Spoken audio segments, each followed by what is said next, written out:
वो national income. National income होती क्या है? अगर कोई पूछता है कि नेशनल इनकम क्या होती है, तो देखिए नेशनल इनकम का मतलब ही होता है कि जिस प्रकार से हम लोगों की जो आय होती है, जैसे कोई पूछता है कि आपकी आय क्या है, तो हमारे द्वारा जो भी अर्निंग की जाती है, चाहे फिर वो प्राइमरी सेक्टर के द्वारा की जाए, चाहे फिर वो सर्विस करके की जाए, खेतों में काम करके कमाया जाए, या बिजनेस चला करके कमाया जाए, तो जो भी हमारे लोगों की अर्निंग होती है उसे क्या कहते हैं? नेशनल इनकम कहते हैं, सॉरी अपनी इनकम कहते हैं। उसी प्रकार से देश में जितने भी सेक्टर हैं सभी के द्वारा जो भी अर्निंग होती है उसे क्या कहते हैं? National income. नेशनल इनकम ज्ञात करने के तीन तरीके हैं, तीन तरीके यूज किए जाते हैं। पहला इनकम मेथड, दूसरा प्रोडक्शन मेथड और तीसरा एक्सपेंडिचर मेथड। जैसे कि पूछता है कि नेशनल इनकम जो ज्ञात की जाती है, नेशनल इनकम ज्ञात करने के कितने टाइप्स हैं, तो नेशनल इनकम टाइप ज्ञात करने के जो टाइप्स हैं वो 3 टाइप्स हैं: इनकम मेथड, प्रोडक्शन मेथड और एक्सपेंडिचर मेथड। इनकम मेथड का जो कॉन्सेप्ट है वो ये है कि नेशनल इनकम बराबर जितने भी टैक्स होते हैं, चाहे वो डायरेक्ट टैक्स हो चाहे इनडायरेक्ट टैक्स हो, जैसे कि डायरेक्ट टैक्स में income tax, corporate tax, gift tax, wealth tax, indirect tax जैसे कि एक्साइज ड्यूटी, कस्टम ड्यूटी, राज्यों में एंटरटेनमेंट टैक्स, इस प्रकार के जो टैक्स आते हैं उनको क्या बोलते हैं? डायरेक्ट और इनडायरेक्ट टैक्स। प्लस जो लोगों के द्वारा लेबर्स के माध्यम से जो वेजेस कमाई जाती है, मजदूरी कमाई जाती है वो, प्लस जो इंटरेस्ट मिलता है, जैसे कि मान लो किसी को पैसा दिया है, पैसा देने के बाद जो इंटरेस्ट मिलता है वो, और प्लस टोटल प्रॉफिट जो हम लोग पैसा कमा रहे हैं उनके माध्यम से, या जो हमने कोई बिजनेस चलाया है, बिजनेस चलाने के बाद जो हमको प्रॉफिट हुआ है वो प्रॉफिट। तो tax plus wages plus interest plus total profit, इसको जोड़ देते हैं तो क्या होता है? राष्ट्रीय आय प्राप्त। तो इससे जो नेशनल आय जो या राष्ट्रीय आय या नेशनल इनकम जो ज्ञात होती है उसको बोलते हैं इनकम मेथड। क्लियर? इसके बाद प्रोडक्शन मेथड। ये अर्थशास्त्रियों ने कॉन्सेप्ट दिया है, ये कोई मेथड ये नहीं है कि प्रत्येक देश में नेशनल इनकम मेथड भी यूज की जाए, प्रोडक्शन मेथड भी यूज की जाए और एक्सपेंडिचर मेथड भी यूज की जाए। ये आवश्यक नहीं है प्रत्येक देश में ये तीनों मेथड यूज की जाए।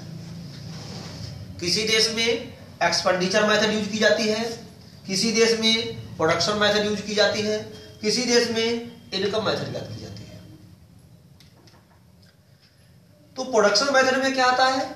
जीडीपी और प्लस एनआरआई, जो भारतीय मूल के विदेशों में जो लोग रह रहे हैं उनको बोलते हैं एनआरआई। उनके द्वारा जो भी अर्निंग की जाती है तो कहा जाता है कि एनआरआई के माध्यम से इनकम की जा रही है, लेकिन उस इनकम को हम लोग काउंट नहीं करते हैं।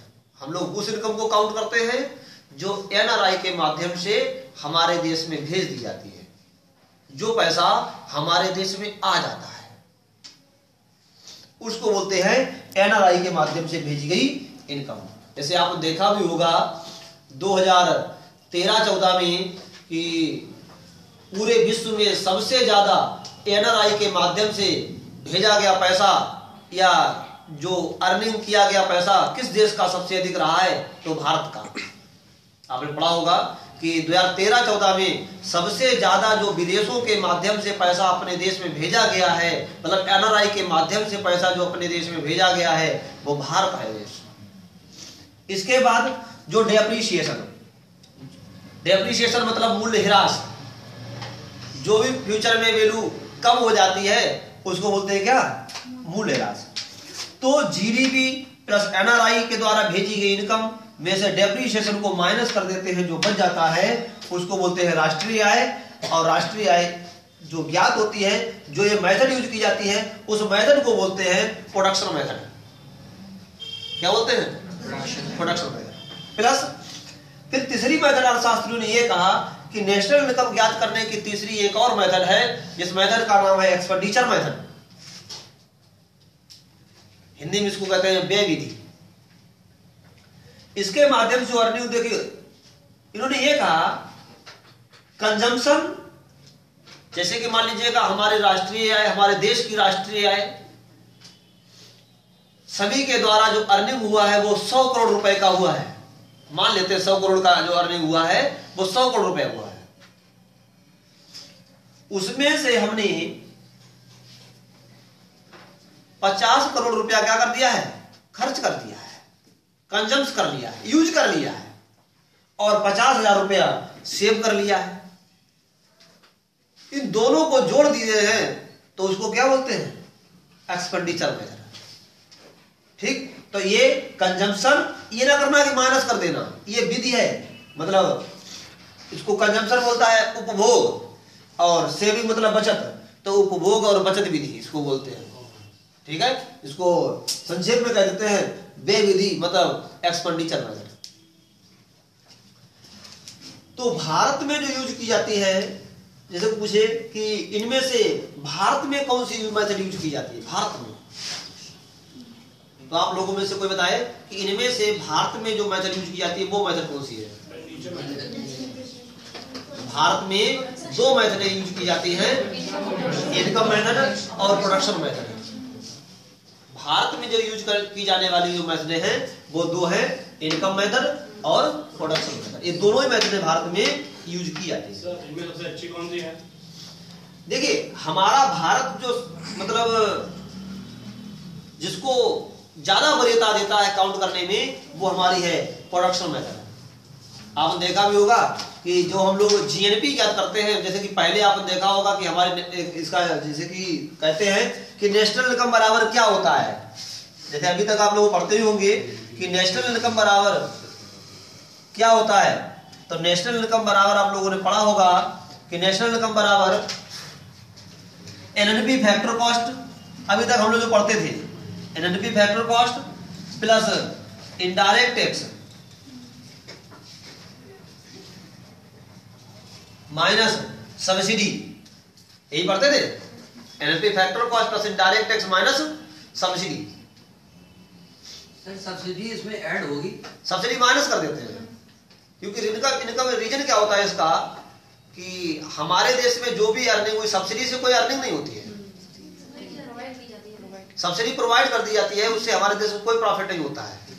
डेवलपमेंट जरूर होता है लेकिन उससे देश को कोई प्रॉफिट नहीं होता। जैसे आपने देखा होगा कि बाढ़ राहत कोष में सब्सिडी दे दी गई, सूखा राहत कोष में सब्सिडी दे दी गई, या कोई दंगा बाहुल क्षेत्र हो गया, आतंकवादियों ने विस्फोट कर दिया, उसमें पैसा दिया जा रहा है। जम्मू कश्मीर में अभी बाढ़ आई, उत्तराखंड में सुनामी आया, तो इनमें सब में सब्सिडी दी जा रही है। तो ये सब्सिडी हम अगर इसको जोड़ देंगे तो पैसा हमारा डूब जाएगा, ये तो पैसा चला गया। तो सब्सिडी क्या करते हैं, माइनस कर देते हैं। तो जो भी, और एनएनपी फैक्टर, एनएनपी क्या होता है, जीएनपी माइनस डेप्रिसिएशन, पढ़ा था ना, जीएनपी माइनस डेप्रिसिएशन। तो जो मतलब हमारा पैसा खर्च हो जाता है या जो हमको लॉस हो जाता है फ्यूचर में, जैसे मान लीजिए कोई प्रोडक्ट हमने बना करके तैयार किया जिसकी फ्यूचर में वैल्यू कम हो गई, उसको माइनस कर देते हैं। माइनस करने के बाद जो पैसा हमारा बचता है उसी को तो कहेंगे इनकम अपनी। इसको तब चेंज भी कर दिया गया है। अभी आपने देखा होगा, अभी तक जो नेशनल इनकम हमारी ज्ञात की जाती थी वो डेप्रिसिएशन माइनस करके घटाते थे, फैक्टर कॉस्ट पे काउंट की जाती थी। अभी आपने देखा होगा हाल ही में जो डाटा आए हैं वो फैक्टर कॉस्ट के बजाय किस पे करना होगी, जीबीए पे, ग्रॉस, क्या है जीबीए का फुलफॉर्म को बताए, ग्रॉस डोमेस्टिक प्रोडक्ट, जीबीए का ग्रॉस वैल्यू एडेड। ठीक है, तो अब इस पे गणना हमारी की जाएगी। अब इसमें इसका मेन उद्देश्य क्या है, जीबीए का, उसमें तो डेप्रिसिएशन माइनस करते थे, अब क्या कर दिया गया है कि जो टोटल हमारा प्रोडक्शन हुआ है वो, जैसे कि मान लीजिएगा ये मार्कर है और इस मार्कर की टोटल वैल्यू है 30 रुपए, इस मार्कर की टोटल वैल्यू कितनी है, 30 रुपए। फिर इसको मार्कर बनाने में जो टोटल लागत आई है वो 20 रुपए आई है। ठीक है, समझ आ रहा है यार, जो टोटल लागत जो बनने में आ रही है वो कितनी आ रही, 20 रुपए, उसको जब माइनस कर देते हैं कितना बचता, 10 रुपए, उसको कहते हैं का GVM है। ठीक है, तो अब गणना की जा रही है, तो इसको भी हम बाद में पढ़ा रहे हैं। तो नेशनल इनकम ज्ञात करने के 3 तरीके हैं, मतलब नेशनल इनकम जो ज्ञात की जाती है वो 3 मेथड दी गई हैं अर्थशास्त्रियों के द्वारा, इनकम मेथड, प्रोडक्शन मेथड और एक्सपेंडिचर। इसका पूरा डिटेल हमने आपको बताया। अब जो नेशनल इनकम जो ज्ञात की जाती है, जैसे कोई पूछता है कि नेशनल इनकम जो हमारी आय जो होती है वो कहां से होती है, तो नेशनल इनकम जो कैलकुलेट की जाती है वो 3 सेक्टरों से की जाती है। कितने सेक्टर की जाती है, 3 सेक्टरों से नेशनल इनकम को कैलकुलेट किया जाता है। तो अगर नोट करना चाहो कर लो, 3 सेक्टर कौन कौन से दिए आप लोगों को नोट कर लिया है। तो नेशनल इनकम को जो कैलकुलेट किया जाता है वो 3 प्रकार से किया जाता है। हमने बताया था इसके 3 सेक्टर होते हैं नेशनल इनकम कैलकुलेट करने के। एक होता है प्राथमिक क्षेत्र, मतलब प्राइमरी सेक्टर,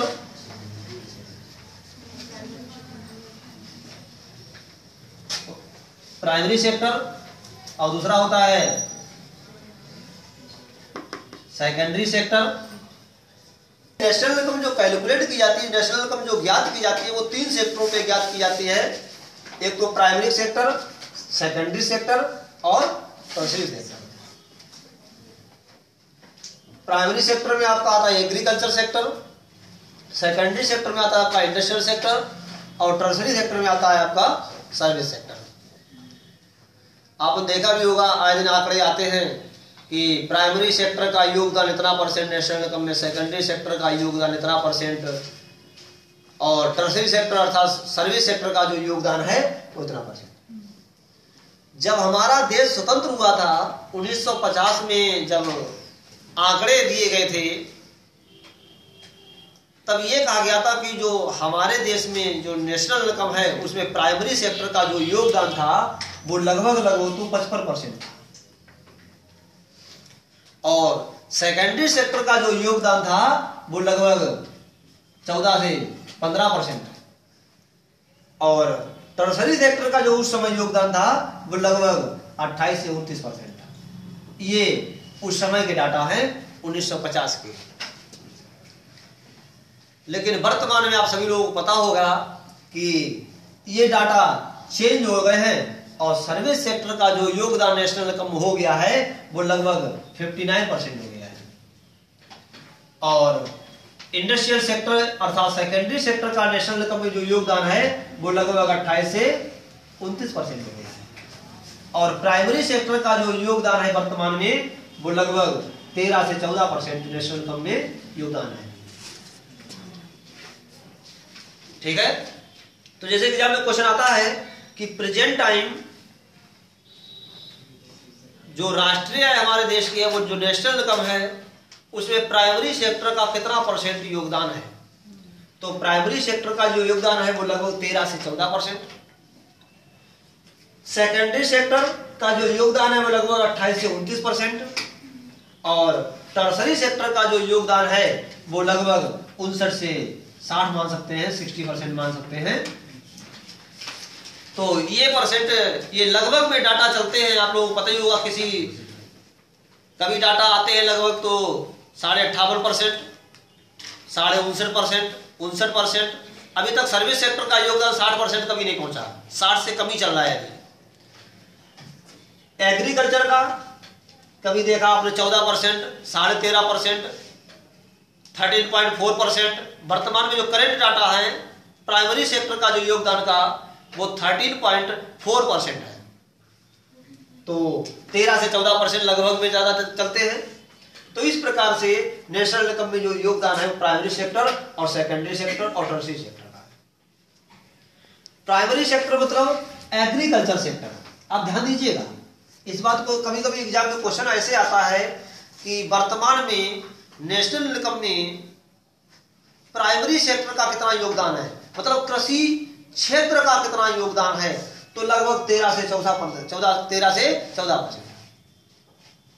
और अगर एग्जाम में क्वेश्चन आता है कि वर्तमान में नेशनल इनकम में कृषि का कितना योगदान है, क्वेश्चन में दोनों डिफरेंस है, कृषि का कितना योगदान है और कृषि क्षेत्र का कितना योगदान है? कृषि क्षेत्र का कितना योगदान है? तो 13 से 14%। और कृषि का कितना योगदान है? तो लगभग इस समय चल रहा है 3.5 से 4%। आपने देखा होगा जो अभी बजट आया था 2014-15 का, उसमें यह कहा गया है कि प्राइमरी सेक्टर में कृषि क्षेत्र का जो योगदान करना है, जो टारगेट रखा गया है, वो 4% करने का टारगेट रखा गया है। कितना परसेंट रखा गया है? 4% करने का आएगा कृषि का। कृषि मतलब केवल खेती, और कृषि क्षेत्र मतलब, वो नोट करिए, नोट कर लीजिएगा। कृषि, तो ये 3 सेक्टर आपने नोट कर लिए। ये इसको बोलते हैं प्राथमिक, द्वितीयक और तृतीयक। इनमें कौन कौन से आते हैं? ये नोट करिएगा। देखिए, primary sector is also known as agriculture sector. Primary sector is also known as agriculture sector. अब इसमें ये नोट करिएगा कि एग्रीकल्चर सेक्टर में क्या क्या आता है।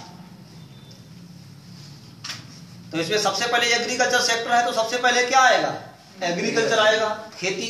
लिखिए एग्रीकल्चर। डेयरी,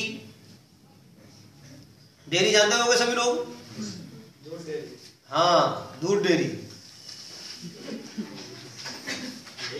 हाँ वही होगा, शराब डेयरी नहीं होगा।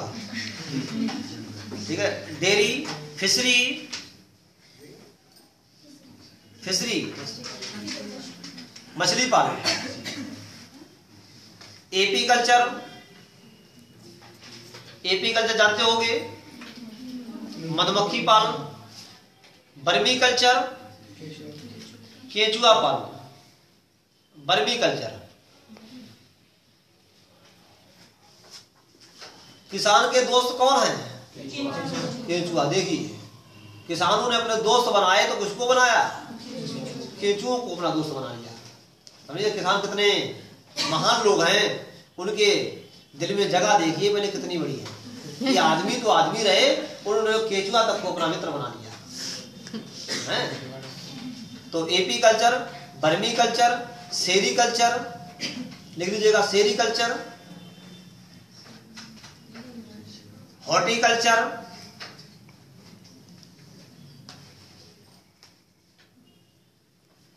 हॉर्टिकल्चर, फ्लोरिकल्चर,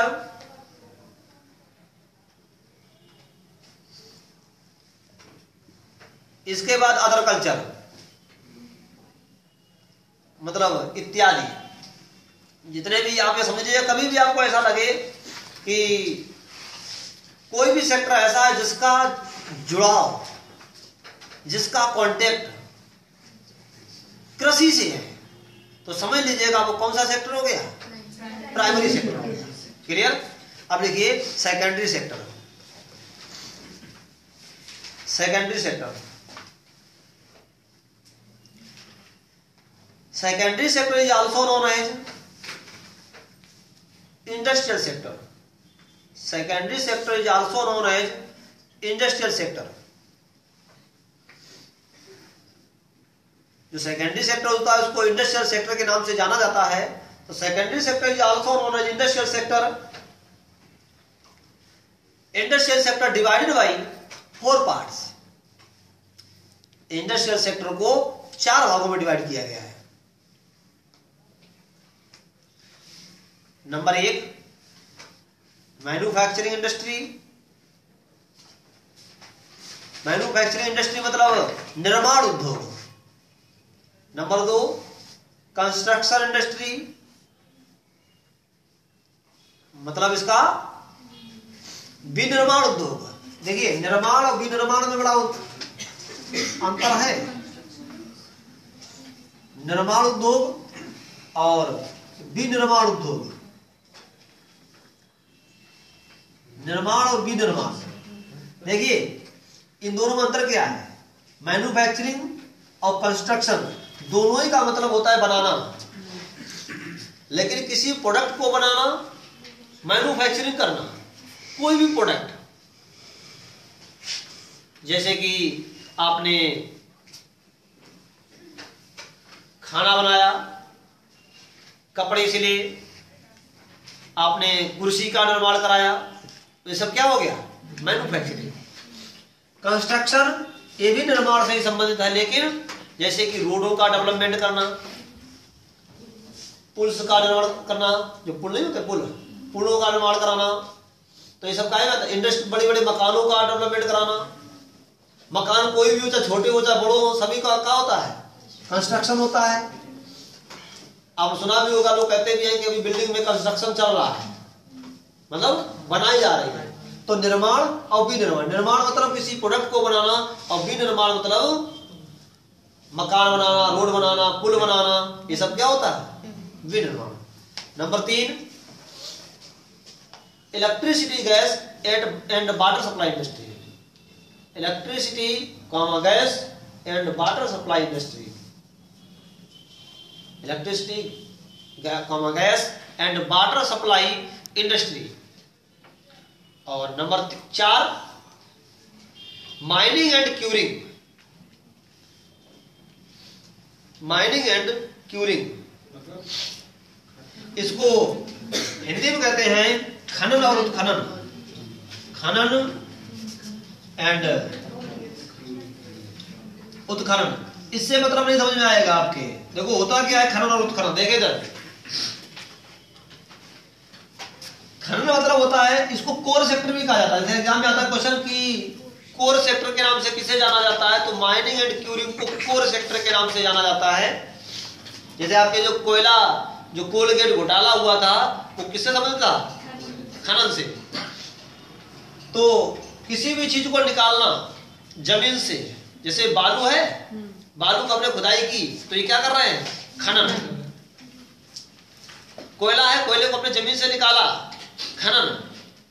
उसके बाद सीमेंट आदि में परिवर्तित किया, उत्खनन। क्रूड ऑयल को अपने जमीन से निकाला, माइनिंग। फिर उसको डीजल अलग, पेट्रोल अलग, तारपीन अलग, कैरोसिन अलग, उसको अलग अलग भागों में डिवाइड किया, उत्खनन। तो माइनिंग एंड क्यूरिंग। तो industrial sector divided by 4 parts, आपको लिखा चुके हैं। Number 1 manufacturing industry, number 2 construction industry, number 3 electricity, gas and water supply industry, और नंबर 4 माइनिंग एंड क्यूरिंग। तो इन चारों सेक्टरों से मिला करके जो अर्निंग होती है उसको कहा जाता है सेकेंडरी सेक्टर के द्वारा अर्निंग हो रही है। और सेकेंडरी सेक्टर का जो योगदान है नेशनल इनकम में वर्तमान में लगभग 28 से 29%। कोई डाउट? अब देखिए tertiary sector. Tertiary sector is also known as service sector. Tertiary sector is also known as service sector, divided by 3 parts. Divided by 3 parts. इसको 3 भागों में डिवाइड किया गया है। Divided by 3 parts. Number 1 hotel, hotel, trade, comma लगा के, comma लगा के, hotel, comma trade, transportation and communication. Communication जो रात में 11 बजे से लेकर के सुबह 6 बजे तक रिलायंस टू रिलायंस चलता है, उसी को बोलते हैं कम्युनिकेशन। ठीक है, तो hotel, trade, transportation and communication. समझ में आ गया? कम्युनिकेशन समझ गए ना? आगे लिखिए। नंबर 2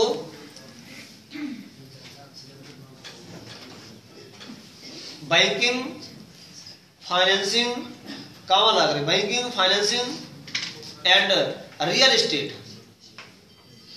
बैंकिंग सबको पता ही होगा आप लोगों को, फाइनेंसिंग पता है, रियल एस्टेट मतलब आप लोग जानते होंगे निर्माण। जैसे कि आपका जो प्रॉपर्टी में इन्वेस्टमेंट होता है, बड़े बड़े फ्लैटों का निर्माण होता है, वो क्या कहलाता है? Real estate. वर्तमान में हम आपको एक बात और बता दें कि नेशनल इनकम में सबसे ज्यादा जो इस समय डेवलपमेंट कर रहा है वो सर्विस सेक्टर डेवलपमेंट कर रहा है। और सर्विस सेक्टर में अगर डेवलपमेंट सबसे अधिक कर रहा है तो यही कर रहा है, बैंकिंग, फाइनेंसिंग और रियल एस्टेट। आज आपने देखा होगा हमारे देश के सबसे ज्यादा विकास अगर कोई सेक्टर कर रहा है तो बैंकिंग, दूसरा फाइनेंसिंग, बीमा। हर कोई बीमा कराए बैठा है, पता नहीं कब निकल जाए, हैं? तो फाइनेंसिंग एंड रियल एस्टेट। आपने देखा होगा हर कोई पैसा कमाता है, सबसे पहले पैसा कहाँ लगाने का विचार करता है? जमीन में। पुराने जमाने में लोग पैसा जमीन में लगाते थे, अब भी लोग पैसा जमीन में लगाते हैं। पुराने जमाने में लोग पैसा कमा करके जमीन में गड़ा देते थे, और इस जमाने में लोग पैसा कमा करके जमीन को खरीद लेते हैं। लेकिन पैसा कहाँ लग रहा है? जमीन में लग रहा है। ठीक है, अब लिखिए number 3, education sector, hospitals and SHG। आपने देखा हो इस समय ये भी बहुत योगदान कर रहा है नेशनल इनकम में, एजुकेशन सेक्टर। आज आपने देखा होगा भारत में प्रत्येक व्यक्ति बढ़ रहा है किसकी तरफ? शिक्षा की ओर। हमारे देश के प्रधानमंत्री भी किसको बढ़ावा देने का ज्यादा से अधिक विचार कर रहे हैं? शिक्षा को। क्योंकि रीजन है कि अगर देश का डेवलपमेंट करना है तो सबसे पहले किसको डेवलपमेंट करना पड़ेगा? शिक्षा। क्योंकि शिक्षा का जब डेवलपमेंट होगा तो ही हम लोगों का सोचने का तरीका डेवलपमेंट होगा, और जब हम लोग सोचेंगे बड़े लेवल पे तो डेवलपमेंट करेंगे किस लेवल पे? बड़े लेवल पे। तो एजुकेशन सेक्टर। इसके बाद आपने देखा होगा हॉस्पिटल्स। हमारे देश में बीमारी भी चरम सीमा पे है। कानपुर में इस समय स्वाइन फ्लू फैल गया है, तो ये भी डेवलपमेंट कर रहा है। Hospitals and SHG self help group. SHG self help group. ये सबसे पहले सेल्फ हेल्प ग्रुप का कॉन्सेप्ट मेन रूप से कब आया था? 1992 में। SHG का कॉन्सेप्ट सेल्फ हेल्प ग्रुप अर्थात NGO कह सकते हैं। NGO non government organisation, non government organisation NGO। तो tertiary sector divided by 3 part. Number 1 hotel, trade, transportation and communication. Number 2 banking, financing and real estate. और number 3 education sector, hospitals and SHG self help. तो ये हमारे जो main sector हैं, primary sector, secondary sector और tertiary sector, इसमें main point ये थे आपके जो हमने आपको बताया। एक बात और समझ लीजिएगा कि अगर पूछा जाए मतलब अर्थशास्त्रियों का जो कॉन्सेप्ट है, जो अर्थशास्त्र जो बताना चाहते हैं, अर्थशास्त्री जो लोग कहना चाहते हैं वो ये कहना चाहते हैं कि कोई भी देश डेवलप्ड की ओर कब बढ़ रहा है, विकसित राष्ट्र की ओर कब बढ़ रहा है? जब राष्ट्रीय आय में कृषि क्षेत्र का योगदान जब कम होने लगे और सर्विस सेक्टर का योगदान बढ़ने लगे, तो समझ लीजिएगा देश किस तरफ जा रहा है? डेवलपमेंट तरफ जा रहा है। आज आपने देखा होगा कि डेवलप्ड कंट्री जितने भी हैं, America, Britain, France, Canada, Italy, Germany, जो भी डेवलप्ड कंट्री हैं उनमें सभी में आप देख लीजिएगा किसका सबसे ज्यादा योगदान है? सर्विस सेक्टर का। और इसके बाद इंडस्ट्रियल सेक्टर का, और इसके बाद कृषि क्षेत्र का। तो आज आप लोग देख सकते हैं कि हमारे देश में लगातार डाटा किसके घट रहे हैं? कृषि के डाटा घट रहे हैं। तो देश किस तरफ जा रहा है? विकासशील की तरफ जा रहा है। लेकिन आज आप देखा होगा फिर भी हमारे देश की देखा होगा सरकार हमेशा किसको बढ़ाने का प्रयास करती है? कृषि का। तो आप लोग ये कह भी सकते हो तो कृषि को जो सब्सिडी भारत सरकार दे रही है वो देना बंद कर दो, किसान सुसाइड कर लेंगे, अपने आप कृषि क्षेत्र खत्म हो जाएगा, सर्विस सेक्टर ग्रोथ करेगा। लेकिन एक बात और है कि भारत जो है वो कृषि प्रधान देश है और भारत की जनसंख्या इतनी अधिक है कि अगर कृषि का डेवलपमेंट नहीं किया तो हम लोग जो शहर के निवासी हैं वो खाएंगे क्या? ठीक है, इसलिए और ये कहा जाता है कि जो हमारे देश की आज भी जो जनता है, अधिकतम जो जनता है वो कहाँ निवास कर रही है? गांव में। और गांव में जो अर्निंग का जो मेन सोर्स है वो क्या है? खेती है। आपकी कृषि है तो इसका डेवलपमेंट करना जरूरी है। क्लियर? तो ये आपका national income divided by 3 part, primary sector, secondary sector और टर्शियरी सेक्टर। कोई डाउट? चलिए देखिए, अब जो नेशनल इनकम जो एस्टिमेट की जाती है वो 2 पार्ट में की जाती है। नंबर 1 फैक्टर कॉस्ट और नंबर 2 मार्केट प्राइस। अब एग्जाम में आपके पूछा जाता है, पहला क्वेश्चन यहाँ पे बहुत इंपॉर्टेंट है आपके एग्जाम के लिए। एग्जाम में क्वेश्चन आता है कि फैक्टर कॉस्ट का कॉन्सेप्ट किसने दिया था। तो फैक्टर कॉस्ट का कॉन्सेप्ट पीसी महालनोबिस ने दिया था फर्स्ट टाइम 1948-49 में। और सबसे पहले जो हमारे देश में जो राष्ट्रीय आय जो कैलकुलेट करने का जो कॉन्सेप्ट आया था 1948-49 में ही आया था। तो फैक्टर कॉस्ट का कॉन्सेप्ट पीसी महालनोबिस ने दिया था और पीसी महालनोबिस ने यह कहा कि यदि किसी भी प्रोडक्ट का प्रोडक्शन करना है या कोई भी अर्निंग करनी है, कोई भी डेवलपमेंट करना है, तो उसके लिए 4 चीजों का होना बहुत आवश्यक है, जिसमें 3 मुख्य है। Number 1 land, labour, capital. ये 3 चीजें मेन बताई गई थी, लेकिन फिर ये कहा गया कि ये भी बहुत इंपॉर्टेंट है एंटरप्रेन्योर्स, क्योंकि इन तीनों का ही जो यूज करेगा वो कौन करेगा? एंटरप्रेन्योर्स। लैंड भी है, लेबर भी है और कैपिटल भी है और एंटरप्रेन्योर्स नहीं है, बताइए कोई भी प्रोडक्ट का प्रोडक्शन हो जाएगा? कोई भी डेवलपमेंट हो जाएगा?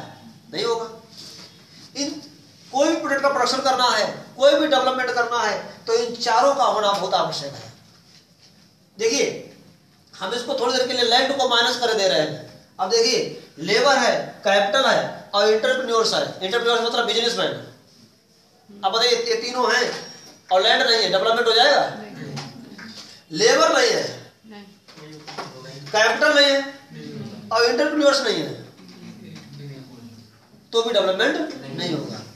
एग्जाम में क्वेश्चन पिछली बार आपके आईपीएस पीओ में, पिछले बार आईपीएस पीओ में क्वेश्चन पूछा गया था कि सेल का फुल फॉर्म क्या है। तो कई लोग इसको छोड़ के आ गए थे। सेल का फुल फॉर्म देखिए, और सेल का फुल फॉर्म ये लिखा हुआ देखिए, कैपिटल, एंटरप्रेन्योर्स, लैंड और लेबर। लैंड लेबर में यहाँ पे पहले लेबर भी हो सकता है, बाद में लैंड हो सकता है, लेकिन हो गए यही टर्म। कौन? कैपिटल, एंटरप्रेन्योर्स, लैंड और लेबर। क्लियर? तो ये 4 चीजें होना आवश्यक है किसी भी चीज को डेवलपमेंट करने के लिए। तो ये आपका था मार्केट फैक्टर कॉस्ट। इसके बाद देखिए, जो नेशनल इनकम होती है, जो हमारी आय होती है, इसके जो डाटा होते हैं वो सीएसओ के द्वारा दिए जाते हैं। किसके द्वारा दिए जाते हैं? सीएसओ। इसका फुल फॉर्म होता है, आप लोगों को पता ही होगा, सेंट्रल स्टैटिस्टिकल ऑर्गेनाइजेशन। तो जो सीएसओ की स्थापना हुई थी वो 2 मई 1951 को की गई थी केंद्रीय मंत्रिमंडल के माध्यम से। और सीएसओ जो डे होता है वो 29 जून को मनाया जाता है। सीएसओ डे ये 29 जून को क्यों मनाया जाता है? पीसी महालनोबिस के जन्म दिवस के उपलक्ष्य में।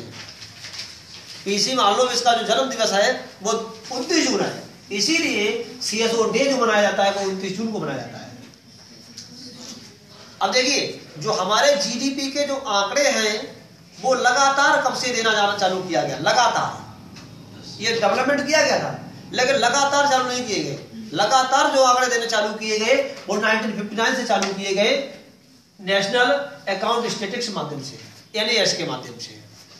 ठीक है? लेकिन जो जीडीपी के पूछा है एग्जाम में कि जीडीपी के आंकड़े किसके द्वारा दिए जाते हैं, तो सीएसओ के माध्यम से दिए जाते हैं, जिसका फुल फॉर्म है सेंट्रल स्टैटिस्टिकल ऑर्गेनाइजेशन, केंद्रीय सांख्यिकी संगठन।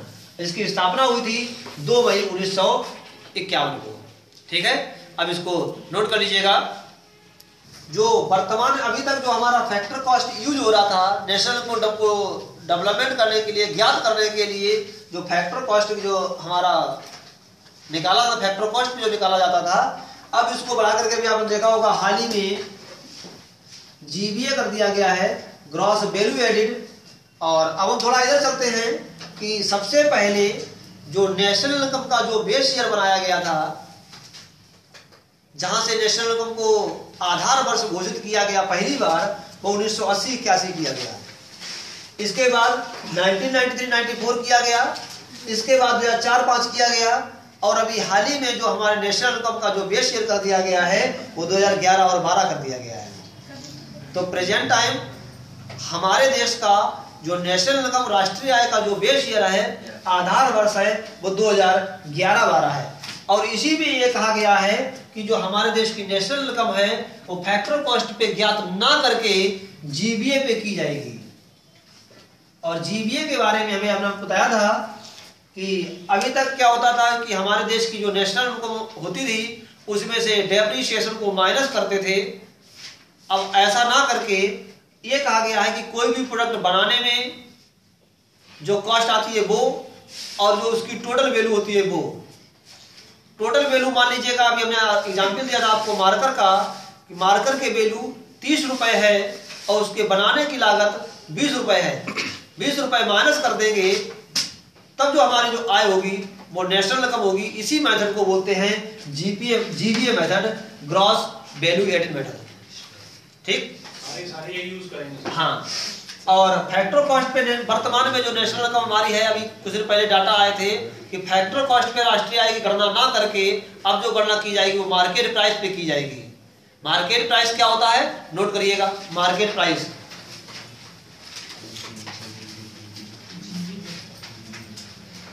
when consumer